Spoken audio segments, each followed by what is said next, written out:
Audiobook excerpt from You're Welcome by Dave O'Connell, read by the author.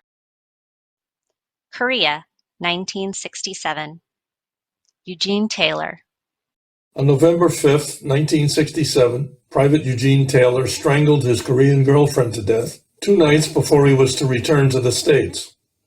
He became the first American soldier to be tried for murder under the new Status of Forces Agreement. Less than a week earlier, Specialist 4 John Vaughn had gone on trial for the equivalent of manslaughter. Prior to this, our attention had been focused on an Air Force Staff Sergeant, Billy Cox, who had been arrested for assault and arson. Taylor was a cook in my company.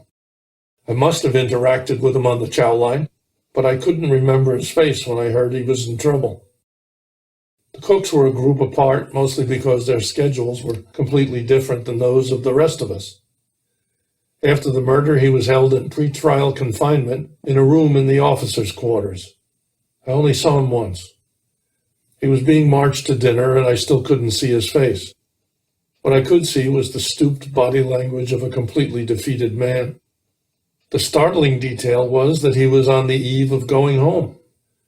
Most soldiers develop short-timer syndrome about a month before going home, fearful that something will happen to interfere with getting out. At first, the murder suggested a tragic love affair like Madame Butterfly. Taylor had been unable to get cleared to marry her and take her back to the States. He was distraught about having to leave her behind, but his actions also came after a 3-day bender during which he said he had consumed about 5 bottles of whiskey. Details in the story hinted at other problems. To still be a private after a year and a half indicated he was a problem. He had applied for an extension of his tour and had been denied, which was very rare. You usually held on to trained people as long as you could. His superiors wanted him gone. When you pile 5 bottles of whiskey on top of that turmoil, an explosion is less surprising. The rest of us were more concerned with the debate about where he would be confined, both before and after the trial. The Status of Forces Agreement was very lopsided and reflected the power imbalance between the 2 countries. The U.S. grudgingly conceded as little as possible. They demanded that Korean prisons meet a standard higher than U.S. prisons, civilian or military.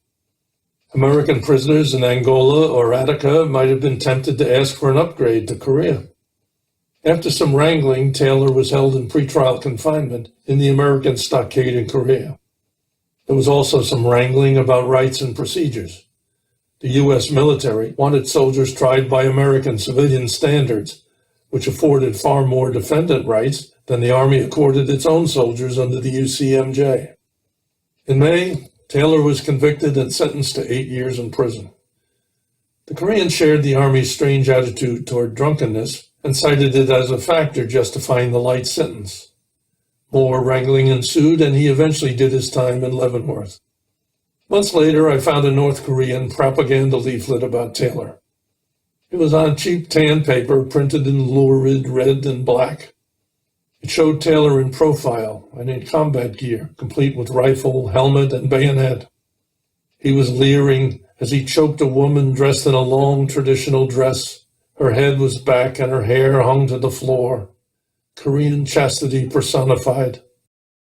Although he was black, Taylor was drawn as a Caucasian.